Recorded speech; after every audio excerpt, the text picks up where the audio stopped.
As a finance professional in a disrupted business landscape, what does it take to be in demand?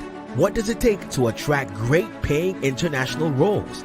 If you're an ICAN member, it'll just take one exam. That's all it takes to complete the globally recognized CIMA professional qualification and the internationally respected CGMA designation. As a CIMA member and a CGMA designation holder, employers will look at you as a finance professional, constantly acquiring new skills to add value to the business. That's why they'll be willing to pay premium to hire and retain you. If you have 5 years of relevant experience and are an ICAN member, you can directly sit for the final exam of the CIMA Professional Qualification, the Strategic Case Study exam. Start studying the CIMA Professional Qualification. Prepare to make an impact.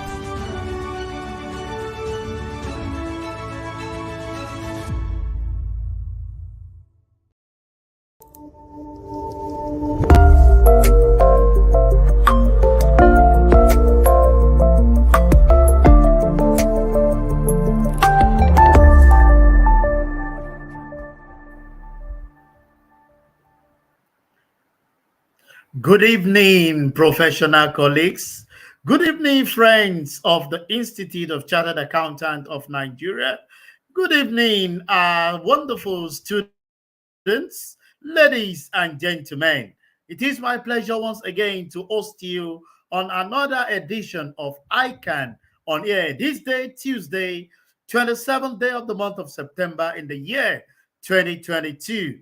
Gradually, we are winding up the third quarter of the year 2022. And I know this program has immensely contributed to the wealth of knowledge that we've gotten as chartered accountant. And I've come today again with another good topic, insightful one, something that projects into the future of every one of us, whether old, the medium one, the one they will call the Sorosoki.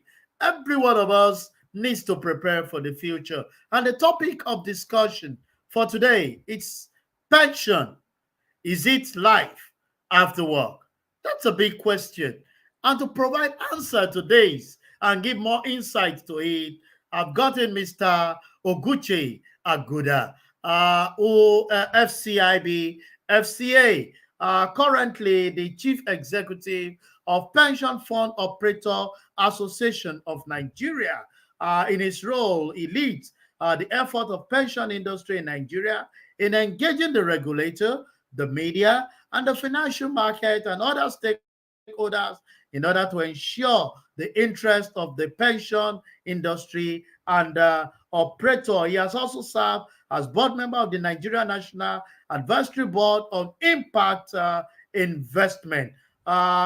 Previously worked as regional director for a crowdfunding organization, also chief investment officer and executive director of an alternative asset management company. And it's of what note that he was a special advisor to the Nigerian Minister of Industry, Trade and Investment, where he provides advice on the implementation of policies, strategies, and programs that could help in increasing access to finance for teaming entrepreneur. He has worked with Chartered Bank, where he was in charge of the credit quality of a portfolio of assets worth $7 billion US dollar. Worked in South Africa, just to mention a few. A product of banking and finance from the University of Lagos, Nigeria.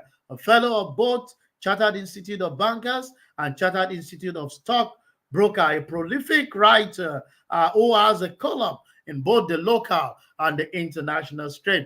And that is our guest for today, who will be doing justice to our topic on pension.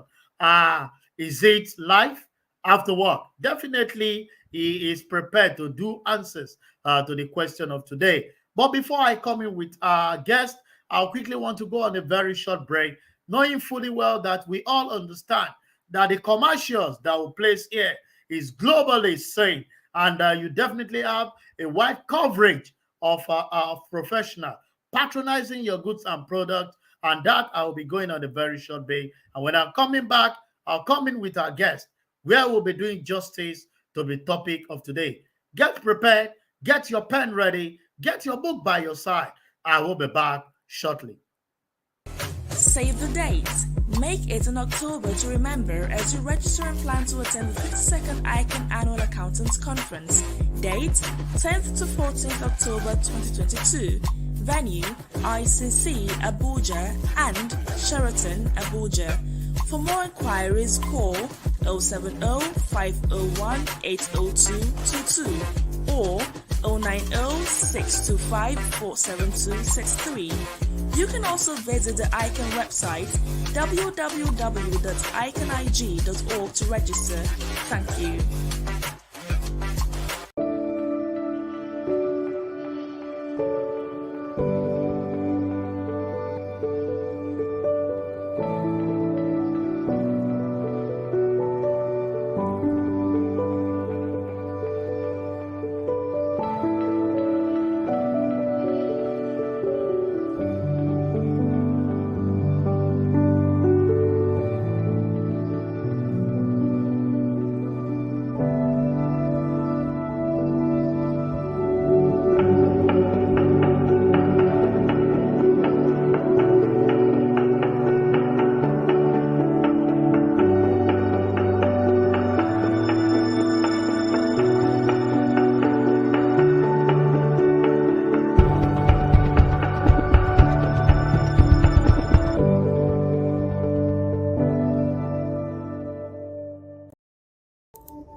Good evening, Mr. Oguche Agudah, and it's my pleasure to have you on ICAN on Air this evening. Good evening, Sir Sean. How are you doing today? Great, great, and with so much excitement, our viewers who are globally connected are ready to listen to you as you do justice to our topic on pension. Is it life after work? And let me start with this: that our audience, like I said, globally connected to us, would like to know: is there correlation between aging and retirement?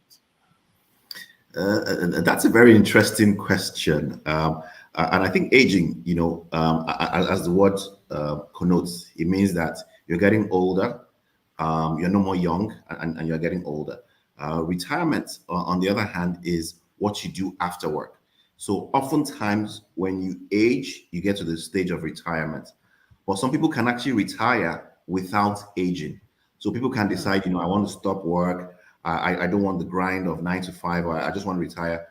Meanwhile, I'm not old. So there is a correlation from the fact of oftentimes when you age, you have to retire from work, from formal work.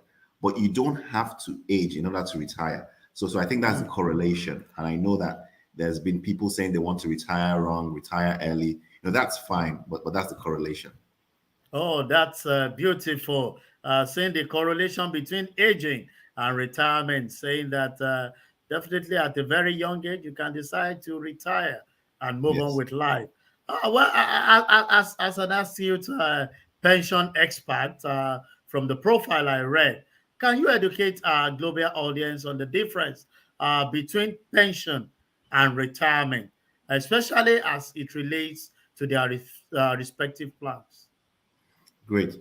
So pensions is something that has been evolving over the years.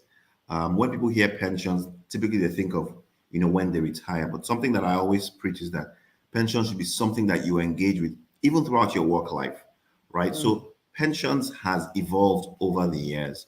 And you spoke about pensions versus retirement. So typically, when we look at the retirement in general, so we've seen that oftentimes people say that pensions are something that is funded wholly by your employer. So your employer funds it wholly and your employer guarantees it.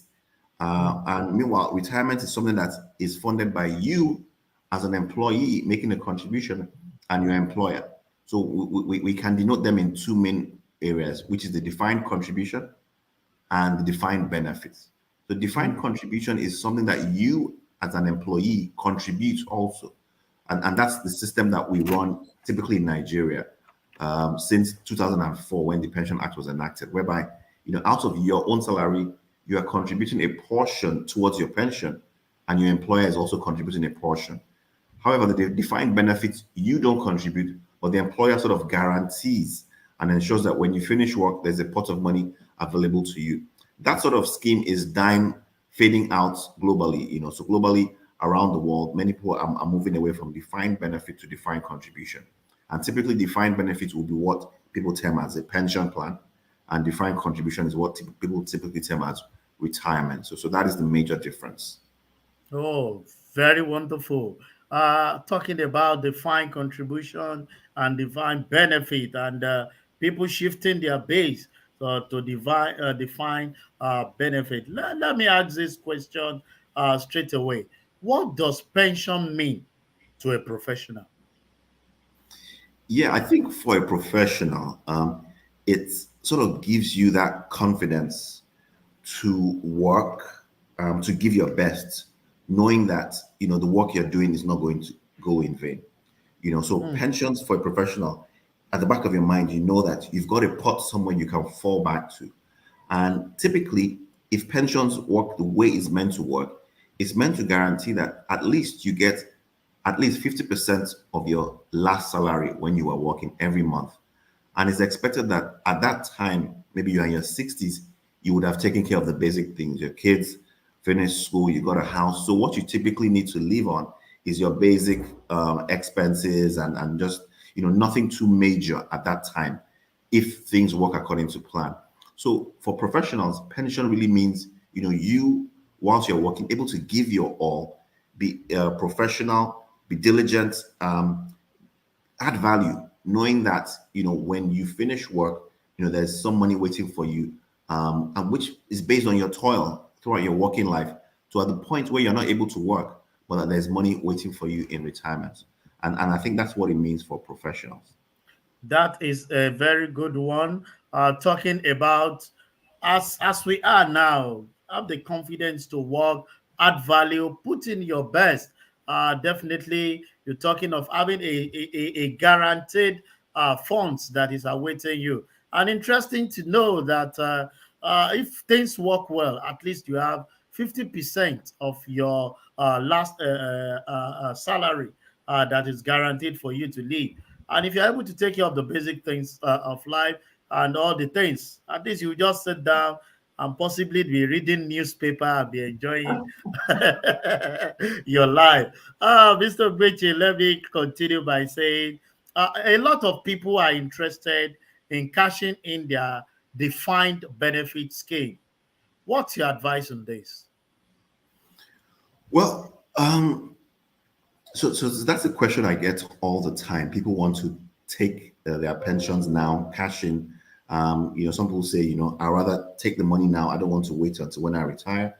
But so it has two sides to it. So if you do cash in, what are you going to use it for? There's also the thing of reinvestment risk. Most people believe that they can do more with the money.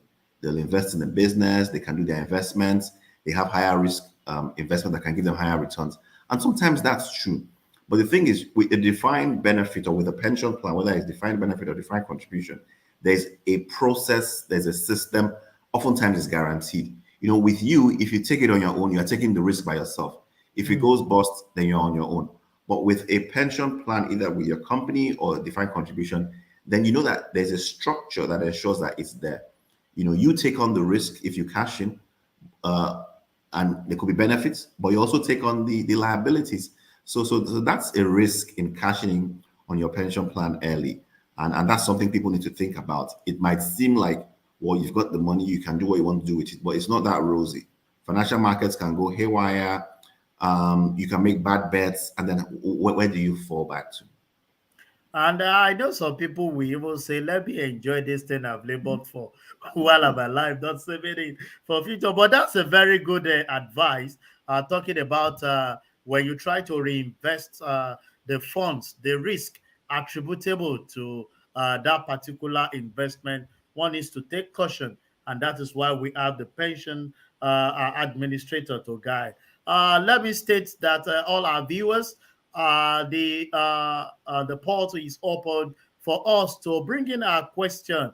The topic of today is relating to every one of us. You've had the definition of retirement, talk about pensions, and some of the schemes that are attributable to it. So let's bring in our question. Mr. Oguche is here to do justice to this. While I continue,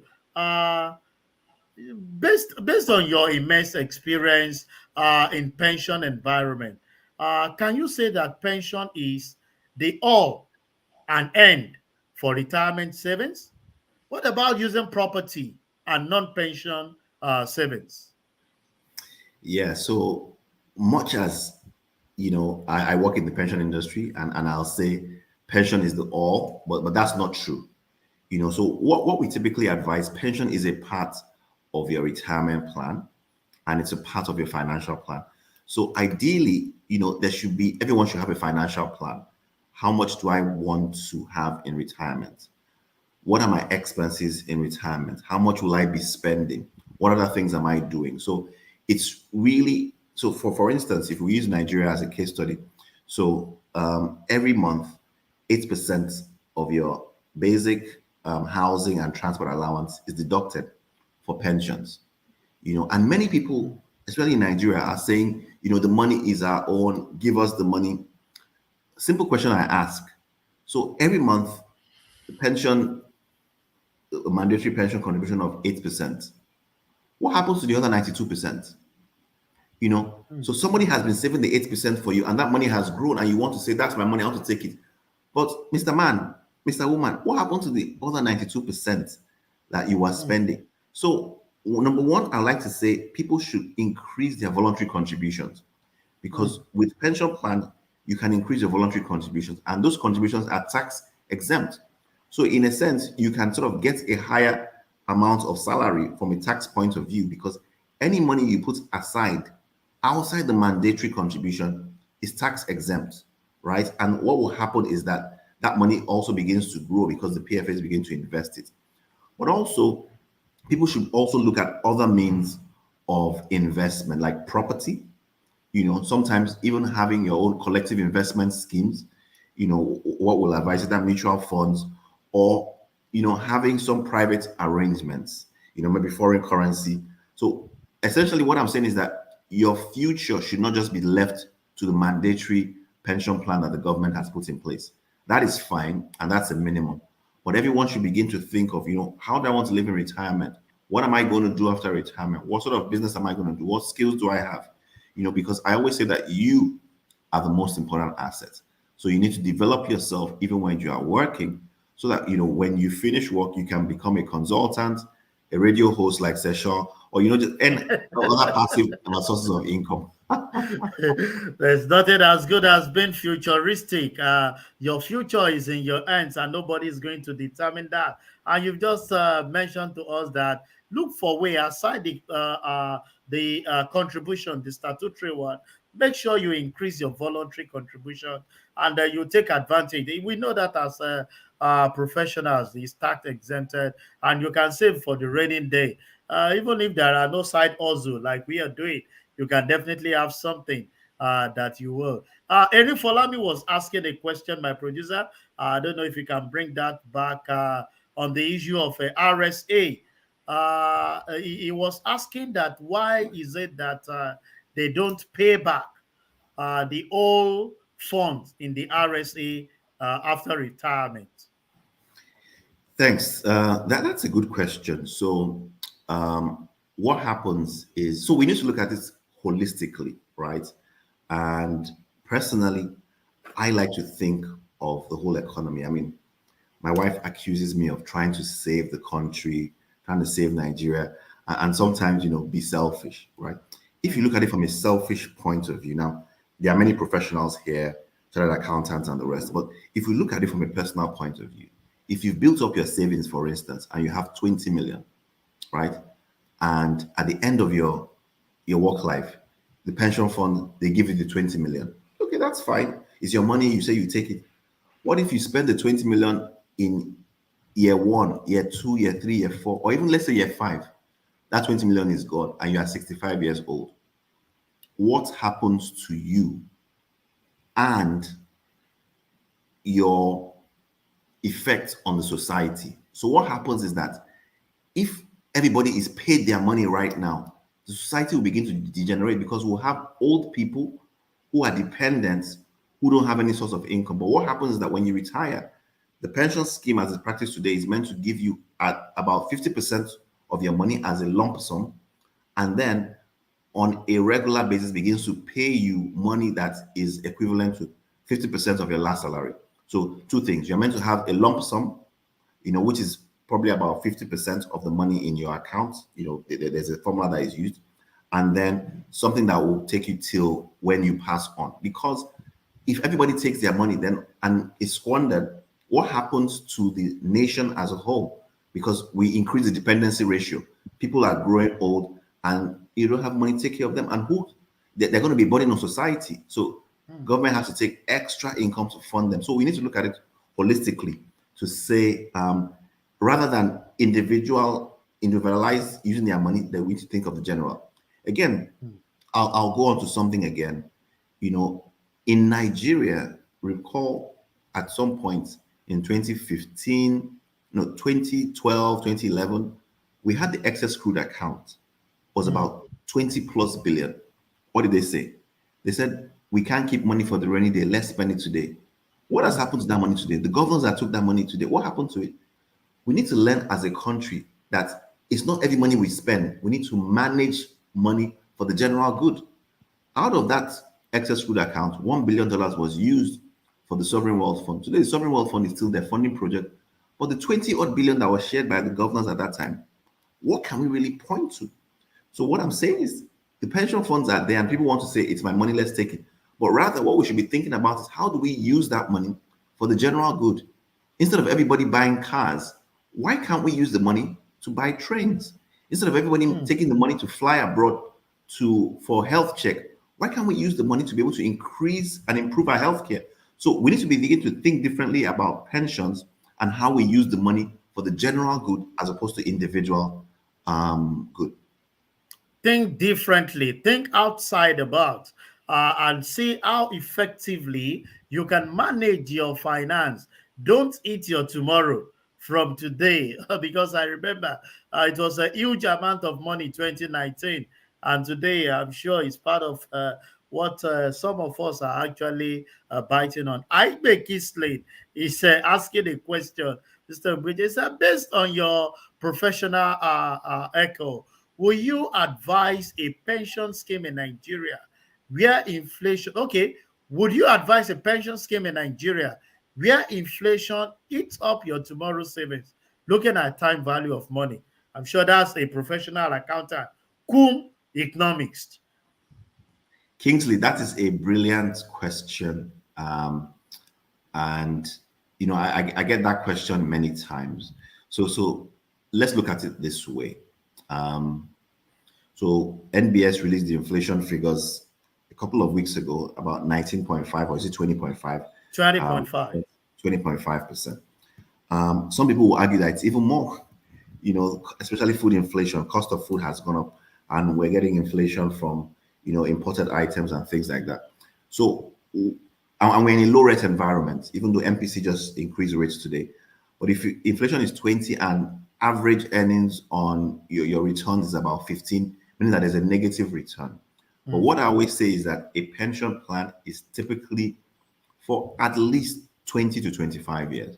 So in the short run, you might be losing, but if we look at it over a period of time and compounded income, again, accountants, we know the benefit of compounded income. So if you're compounding the income, your dividend income, your interest income is reinvested and compounded over time, it will outstrip inflation. So if you look at it on a year on year, yes, it might not look too good, but over time, it will outstrip inflation. What we now need to do is to begin to push our pension funds to say, I want you to invest in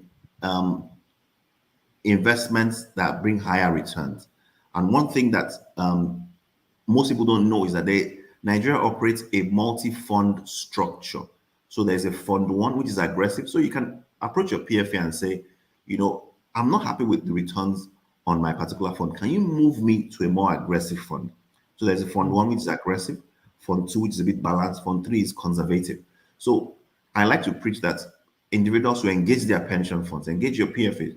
What's the return today? Okay, what fund am I in? Am I in fund one? Am I in fund two? Which fund offers a higher return? So fund one is more aggressive, where they invest in more variable income instruments that are riskier and bring higher return. As you know, higher the risk, higher potential return.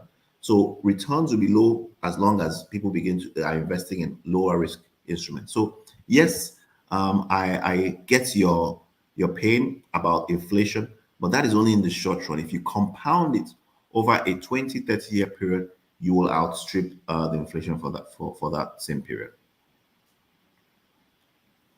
I believe Kingsley has picked that. And even the eye opener telling us about the different classes of fund one, fund two, fund three, opening our eyes to actually ask question from our administrator, what's category of fund? Because majority of us just contribute it, we don't engage them.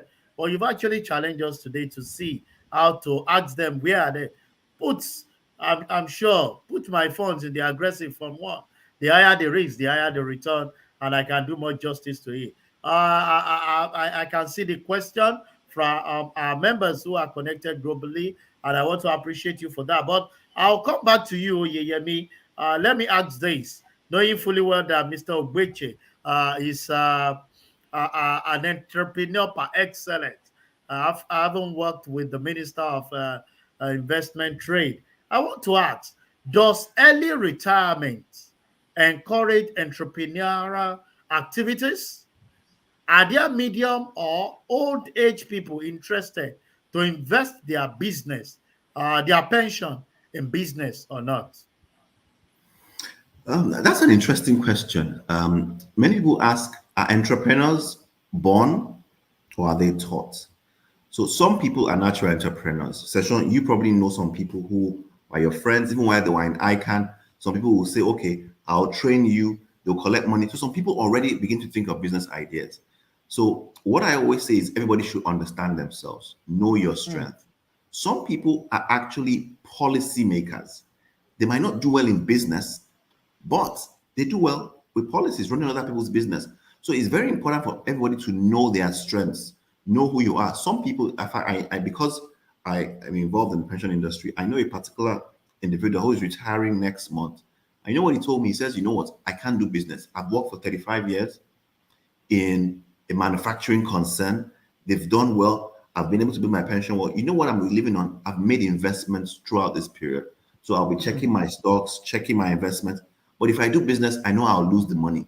So that is him as an individual. Some other people, you give them 100,000, they are already turning around 1 million because they are out and about, they spot opportunities, they are able to lose money, and when they lose money, they get up again. Some other people are not like that. If they invest in fact, there's a lady, a 29-year-old lady. I asked her that, oh, are you investing in the stock market? She says, not really. I said, why don't you just put some money that you can lose? She says, no, I cannot lose any money. She is risk averse. So people need to understand themselves because oftentimes when you are working, you believe, oh, what are they doing? If I get money, I'll be able to do that business. It's not as easy as that, especially in Nigeria that we live in, that there's a lot of bottlenecks. So starting business, I've heard of stories of people that retired, they used their money and they bought a number of trucks. Maybe the guy is listening now, and he says, he just realized that sometimes they'll tell him, okay, your truck is in Maiduguri. So what are you using my truck doing in Maiduguri? Entrepreneurship is good, but people need to understand themselves, understand their strengths, and understand which is best for them. I believe in passive income. Everybody should have a passive income, but not everybody will do well running a business. Some people will do better giving people money to manage for them, but everybody should understand themselves. That is very, very germane. Understand yourself. Know your strength. Know what quality that you possess. Not going into something because everybody is doing that, the bandwagon style. Everybody is doing it. Let me take all my pension and retirement funds. and pull into it, you might definitely be shooting yourself in the leg. We continue while with the questions of our viewers. Oh, Abdullah is asking, sir, please, why? This is a very long one, but I'll run through it. Please, why is it difficult for people who have left paid employment to get their pension? The pension PFA we ask to document upon document both the ones possible and the one which is not possible. An example is payslip employment, etc. How many people still have all that? I think all one needs is the ID carrying the details of your system. And is there any change of name attached to the needed document? Please let the PFA make less stress for people to collect their money. I don't know if you want to speak to that, Mr. Bridget. Yes, Emamuzo, I apologize if this is you or any member of your family that is having stress collecting their money when they retire. Benefits are yours, and it should be a benefit. It shouldn't be stressful. So, first thing is, I apologize to you and to anybody else that is having that issue. But let's be honest with ourselves. Most people here are Nigerians, whether you're logging in from different parts of the world. The honest truth is that many people have tried to defraud the system. Many people will come and bring another person's slip or bring another person's ID, trying to defraud the system. It's a difficult environment. So what the PFAs are trying to do is to ensure that your pension goes to you and to nobody else. That is why the issue of payslip, because the payslip comes when you've lost your job. They want to find out, are you still receiving your money? How much did you receive last? So that is the issue there. However, one of the things we are trying to do to forestall things like that is we want to come up with a single customer identifier, linked to your NIN, whereby no one can have that same access. They'll do your biometrics, they'll capture your your fingerprints, capture your eyes. So right now, the industry is going through a data recapture process. So Emamuzu and anybody else, I'll advise you to go to your PFAs, do the data recapture, so that when you want to collect your benefits, it's easier because you have a single unique identifier that is unique to you. So the reason why some of those issues might come up in documents is because we want to forestall fraud and forestall the issue of paying your pensions to somebody else. But it's not our intention to stress. I apologize. But we're using technology to make it easier and to ensure that more people are able to collect their benefits as at when it's needed. Thank you very much. You see, ensuring that the funds that you've worked for is actually being protected is very fundamental. And with your last word talking about using technology to ease the process, I think that will go a long way.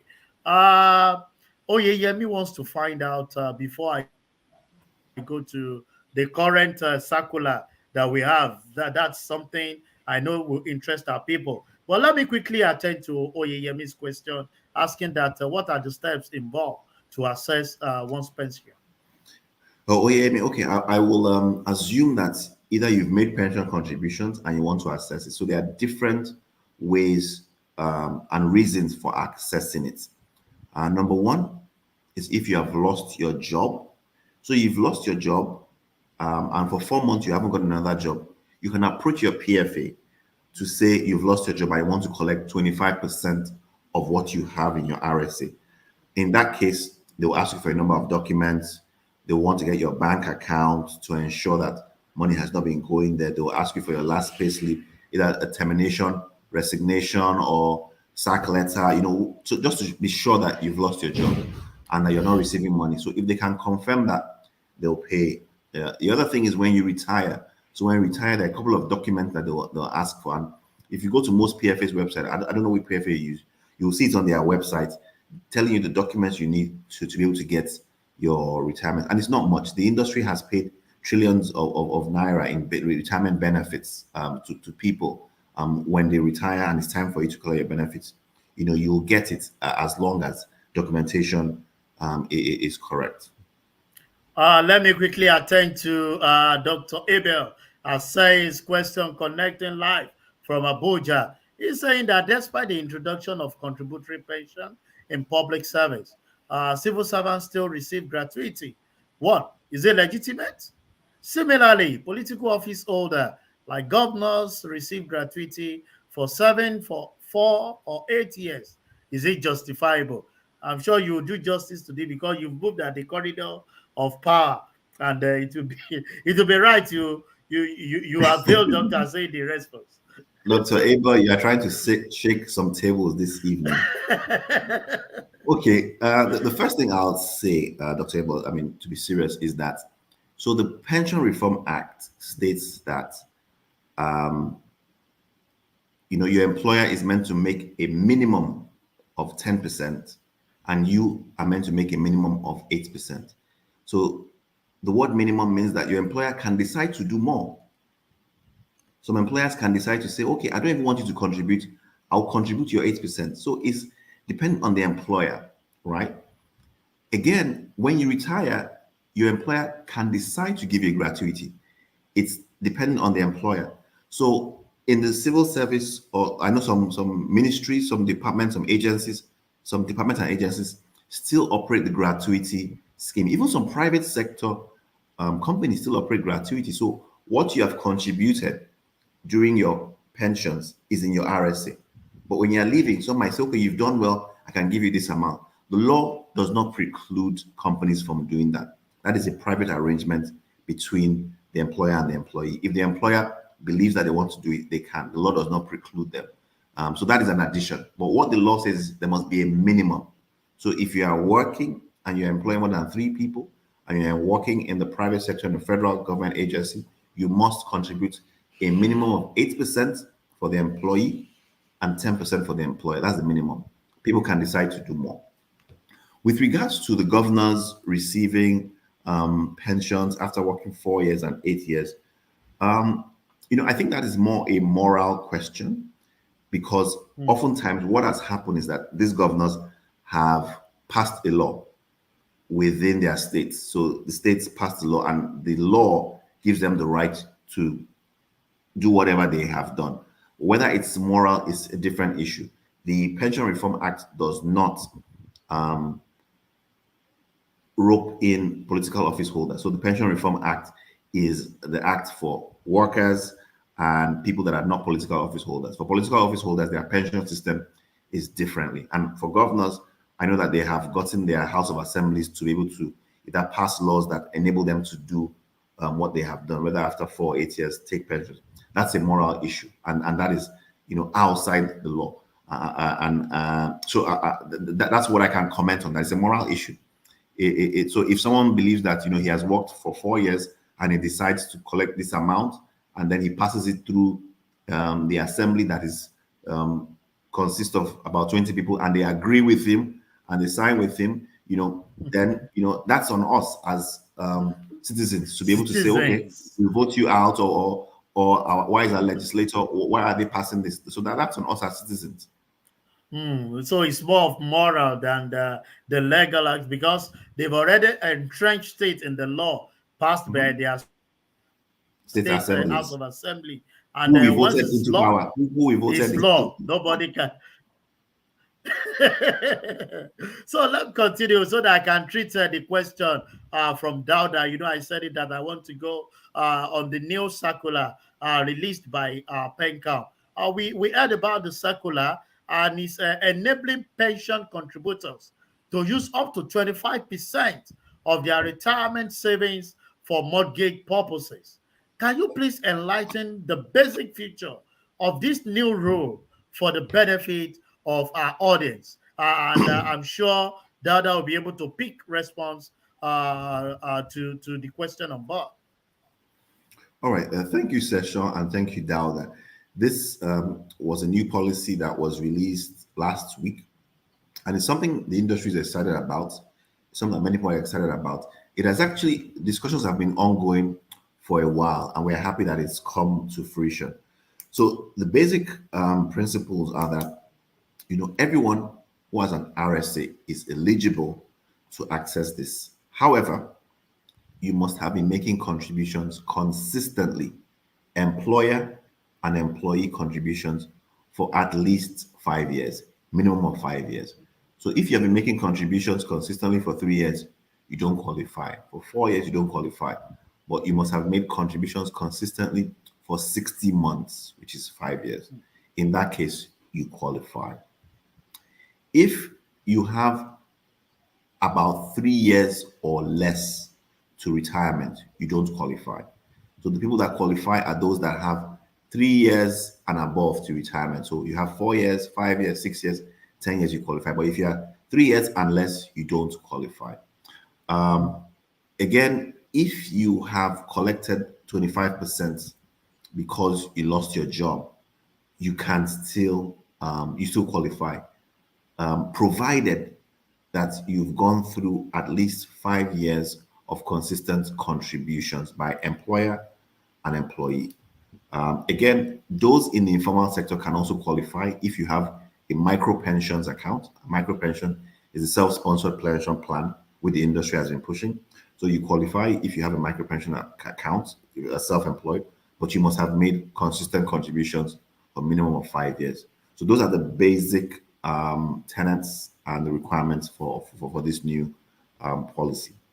That is good and great, and I believe that Dauda and our other viewers connected has picked on that, and I'm sure, like you said, the environment is quite very happy with this new development, saying that if you have consistently contributed for 5 years, that is 60 months, or 3 years and above to retirement, I mean 4 years, 5 years, 10 years, and also even if you have taken the first 25%, you can go back and apply for that. Fagbola, all the way from Ibadan, is asking us that does potting, I'm sure you know potting, moving from one place to the other, from one pension fund administrator, affect the pension fund custodian as well? Yes, Fagbola, thanks. That's a brilliant question. Yes, it does. To the extent that, if your PFA has their account with a particular PFC, so that PFC is the custodian of their money, we know. If you move your account from your PFA to another PFA, that means that the money will now be kept by the PFC of that PFA. However, if the PFA you are moving to also has the same PFC, it's going to be neutral. The move will be neutral. But if the PFA you are moving to has a different PFC, then it will affect them. You are correct. So it does affect them to the extent that the PFA you are moving to has a different PFC. Then the assets under custody for that PFC will reduce by the amount that was moved from the different PFAs. Somebody is asking this question also that can you collect the 25% after retirement? I haven't taken the 25% for mortgage.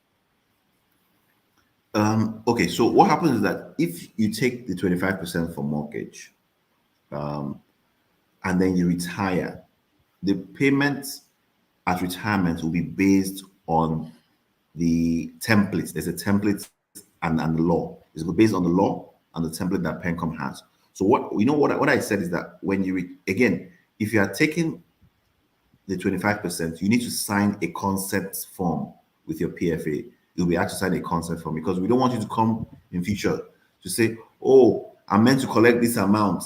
Now you're giving me this amount. In the sense that, I said when you retire, ideally you are meant to get a lump sum. And that lump sum is determined by how much you have left. This is where financial planning comes in. If how much you have left is not okay to give you at least 50% of your last salary, you will not be given a lump sum, or the lump sum you get will be less, which is where the consent form comes. So that people will not come when they retire to say, look at how much you gave me, the lump sum is not much. But Oga, you have collected 25% for mortgage now. So and you now have a house. You still want to collect. Everybody needs to gauge and to say which one is more priority for me, to get my house now or to be able to get a larger lump sum when I retire. And then if you want to get a larger lump sum money and retire, when you are working, you can increase your voluntary contributions. So this new policy now, people need to now be astute to say, okay, I can begin to plan for my retirement. Say, how much do I want to have in retirement? How much contributions do I need to make whilst I'm working, whilst I have the strength, whilst so that my target pension will be X amount. So people now need to be more astute in financial planning and begin to think through what is the priority, a house or lump sum, or be able to get the house. Now the value of the house can go up. Don't forget that, or wait and to get a higher lump sum when I retire. You've been emphasizing on financial planning, and I can tell you, we have on board professional accountant and even friends of chartered accountant who have actually tapping from this. That is good and very fundamental to have financial planning. Before I come to Oliver, let me take this question an extension of what we had initially. For someone who has an existing mortgage and desire to take advantage of the new rule, how much can the person benefit from for the scheme? That's a brilliant question. But this circular that was issued does not directly address this question. What it says is that you can use up to 25% as an equity contribution for mortgage.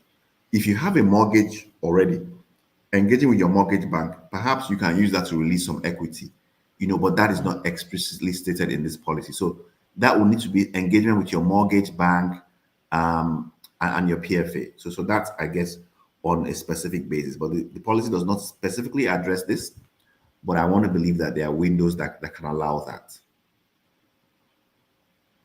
Windows to allow that. It's just coming out, and definitely there will be improvement as we see the implementation of this. And this is version one. This is version okay. one. Yeah. Always be So as we implement it, there will be sites to it where we can definitely improve on it. Let me pick on Oliver, who is joining us from the East. He's saying, is there an instance where the balance in the RSA will not be enough to be paying the owner till he passed on? If yes, what happens when balance is exhausted? Great. That's a great question, Oliver. So industry has something we call minimum pension guarantee, which we're working on to ensure that everyone has a minimum pension. Doesn't matter how much you are earning, so it is based on the profits of all the operators coming together to be able to say, as an industry, we want to guarantee that everyone has a minimum amount. Some people have hundreds of millions in their pension. Some people have hundreds of thousands. So we want to make sure that at least there's a minimum level, and the industry and the regulator are contributing towards that. So there's always an enhancement. Don't forget that because it's a defined contribution scheme, when you retire and they give you your lump sum and then they begin to pay you every month, they are still investing that money, which is why, the logic of, oh, it's my money, let me take it, falls or logic on its head, because even though they are paying you on a monthly basis, they are still investing that money. And after a while, your RSA balance can actually grow. So they are paying you, but your money is growing because the money is still being invested. So after a while, the money you are getting on a monthly basis can adjust. So there are adjustments that happen. So, and that's why the pension system is brilliant, because it's managed by professional money managers. And then there's a pull effect. So the pension funds are able to get better rates. They're able to get better deals. So even though you have retired and they are paying you, your RSA balance is still growing because the money is still invested. So there might be instances where your balance falls short, but as it goes on, your money is invested, number one, and number two, the industry is working on a minimum pension guarantee. And I can feel the vibes from our members saying that this topic for today is like preparing us, some of us possibly to retire at the early age and venture into other things that can earn more money for us so that our pension will start working. Well, let me quickly take this question, Mr. Oguche, that many companies are not up to date with the staff pension contribution remittances. what is PENCOM doing on this? I'm sure this question is germane, and most companies are corporate of some of these acts. What is PENCOM doing about this? Great. Okay, so I'll answer the question in different ways. Number one is that the Okay. act has penalties for companies that don't comply. So this is an act, and many companies are complying, even though we know many companies are not complying. So if they're not complying, the act has penalties, and PENCOM has been enforcing some of these penalties. If you are conversant, you realize that PENCOM has actually recovered some money from some of these defaulters, and PENCOM is actually taking some of them to court. So that process is ongoing. Okay. However, I'd like to say that, if you realize, and I make this assertion not lightly, if you realize that your company is not paying pensions regularly, one you can do, you can report to pension, go to their website, and you can there are portals for you to report. But number two is to begin to find ways to leave that company. And I'm serious, because what happens is that if a company is not paying pension, meaning that that company cannot borrow in the formal financial market. You can't issue a bond, you can't list. So that company is not thinking of growing. So if you're working somewhere and the company is not paying pension, it means that the owners of that business are not thinking of growing the business. They're not thinking of expanding. They're not thinking of leaving a business that has a legacy. And they're not thinking of you, the employees. So you need to begin to think of working somewhere else if they are consistent enough. So there are some times where some companies are going through some downturns, and because of that, things are difficult. That's different. But if a company is recalcitrant in not paying pension, then you as an employee need to think of leaving, because it means that they are not thinking of growing the business beyond The future. their small circle. Because if you want to begin to borrow in issue bonds, lists, expand internationally, these are things you need. As a matter of fact, you are working with the banking industry. Before you can take a loan, you need to show your pension compliance certificate, and you cannot execute contracts with the government, federal government, if you don't have that. Yeah. So if your company is not paying pension, I mean that they're not thinking of growing beyond their. So you as an employee need to push for your employers, and then perhaps think of leaving. That's the very great submission. Think deep. They are not thinking beyond the clear coast that they have within ourselves. Sincerely speaking, we've been doing justice to this topic, and I can have the feelers from our viewers. Time is not always our friend, but I want to pick this question before I have your parting shot. We understand there are different ways and categories in which pension contributions are invested. In 2-3 minutes, can you educate us on the basis of moving from one level to the other in order to maximize our pension contribution returns? Great. So in Nigeria, we operate the multi-fund structure. Multi-fund meaning that you can be with one pension fund, and there are different funds. So there's fund 1, there's fund 2, there's fund 3, there's fund 4, there's fund 5, and there's even fund 6. Fund 6 is non-interest Sharia compliant. So if you have been contributing to your pension and you say, my faith doesn't permit me to invest in interest, I want to do non-interest, you can apply to your pension fund to move to fund 6. So fund 1 is you are below 49 years old, and you tell yourself, okay, if I'm 30 years old, I still have at least 30 years to work. So I don't mind my pension fund to invest in aggressive stocks, to invest in riskier investment. Why? Because if I lose it today, I can still gain it. I still have 30 years to go. That's fund 1. Fund 1 is more aggressive. Fund 2 is more balanced. So if you are just 50 years, below 50 years, you can, and fund 2 is the default fund. That's more balanced. So I think 55% or so can be invested in variable income. Fund 3 is a bit more conservative for people who are above 50 years old, because they don't have a long term, they just have about 10 years. So we can't really be as aggressive as the person that has 30 years. So that's the multi-level. And then fund 4 is the retiree fund. There's also a retiree fund. Fund 5 is the micro pension fund. And fund 6 is the non-interest fund. So there are different levels within the same PFA. There are different funds that they manage. So You now need to engage your PFA, look at the returns and the age you are in and the level of risk you want to take to say, okay, I still have 20 years to work. I want you to invest more in equities. I want you to invest more in variable income. So because of that, I will ask you to move to fund one, which is riskier, or leave me in fund two, which is balanced, or you know what, I just want to be conservative. Take me to fund three. I cannot I cannot come and kill myself if I see my stocks are going up and down. So that is the different multi-level fund structure. Brilliant, brilliant, brilliant. And sincerely speaking, it's been an insightful time with you, Mr. Oguche Agudah. A very wonderful way to end the session today. But in 30 seconds, can I have your parting shot? I'd like to say that, if you don't have a pension plan, approach a PFA and get a pension plan. It's one of, and I always say this, I'm never tired of saying this, the Pension Reform Act is one of the most transformative pieces of legislation in Nigeria's economic history. It built an industry, it has ripple effect on the industry, and then it helps everyone in the value chain. So you need to open a pension plan if you have not. If you're a small business, there's a micro pension plan. And then if you're an employer and are not remitting, do as much as possible to remit, because it helps you to retain staff. It helps you to even attract staff. And it helps you if you want to raise money from the financial markets. And then if you're already contributing, increase your voluntary contributions, because that can help you in terms of owning homes, and it can help you in terms of reducing the amount of effective tax you pay. So jump on a pension plan, contact the PFA, and you'll be better for it.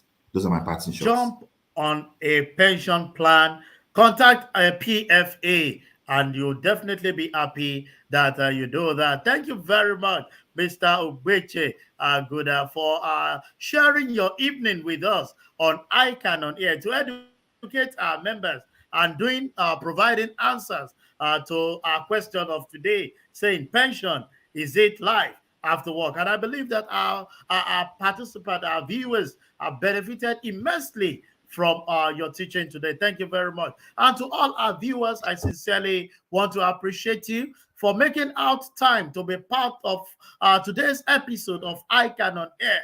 I promise to bring another wonderful and insightful time for you on Thursday. And let the cat out of the bag. I will be coming in with a legal luminary who will be doing justice to will and codicil.